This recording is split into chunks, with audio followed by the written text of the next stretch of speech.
सर्वमंगल्ये शिवे सर्वसाधिके शरणे त्र्यंबक गौरी नारायणी नमस्तुते।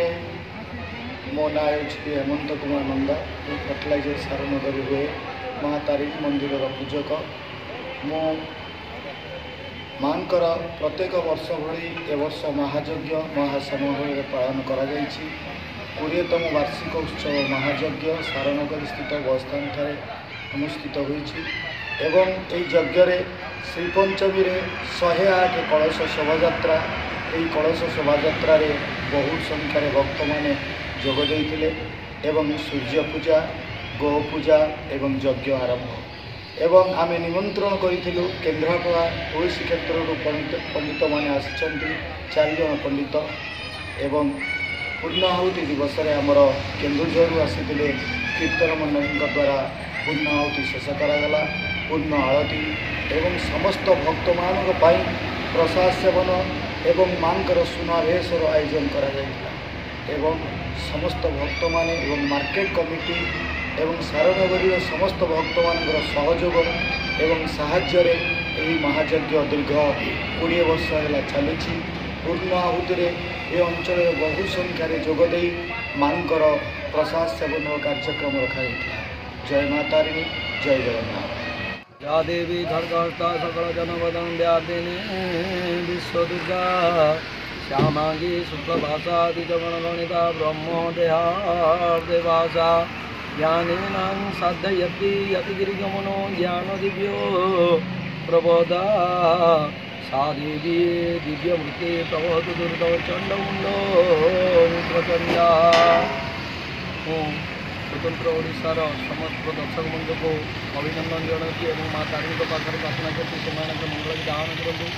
मु कालुचरण साहू आज आमको ये 3 दिन धरी चली देवी मठायज्ञ समय शेष आमको पूर्णाहुति 7:30 भितर दिखाई आज कार्यक्रम आमर कलश विसर्जन ताहा संपूर्ण हो जाए। जहाँ 3 दिन धरी अनुष्ठान पक्षर बहु आडंबर सहित कार्यक्रम करागला। ये समस्त भक्तबृंद सहयोग और सहकामना कमिटी भाई मानकर स्वतंत्र व्यवस्था पाई ये यज्ञ सुरखुरी चलता। आमर साथी पंडित माने एवं हेमंत नाना बहुत भल कार्य करते जो सुरखुरी यज्ञ संपादन होता। जगन्नाथ जय जगन्नाथ। आमको बहुत भल लगिला हेमंत भाई द्वारा जो यज्ञ होता 3 दिन व्यापी बहुत खुशी लगिला। बहुत लोकंर समागम देखी बहुत आनंद लगिला।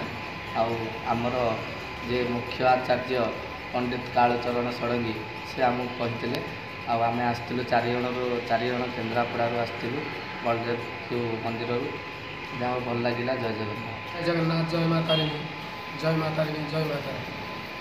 आम आसी केन्द्रापड़ा जिला राजनगर ब्लॉक कुरुंडी ग्राम पंचायत चंद्रशेखर शासन ग्राम 4 जन पंडित आसी मुख्य आमर पंडित थे कालुचरण षडंगी आमको डकई सरस्वती पूजा उपलक्षे। आम मनरे भी कष्ट भाव थिला कि एत बाट जीवार आशा नथिला तथापि भी इठी आसिकी ये अनुष्ठान कार्यकलाप मेन हूँ हेमंत नाना परिचालना बहुत सुंदर थिला। कमिटर भी स्नेह श्रद्धा भाव आमको बहुत खुशी लगिला। जाओ खुशी रे भी पूर्णाहुति कार्यक्रम होला। ये परिचालका ये जो प्रसाद सेवन लोक आतजात बहुत आम खुशी। पैसाटा तो समस्त इनकम करती कही वक्तव्य शेष कर। जय मातारिणी जय मातारिणी। रेगुलर अपडेट्स पाइबा पई आम चैनल को सब्सक्राइब करंतु आ बेल आइकन ऑल उपरे क्लिक करंतु।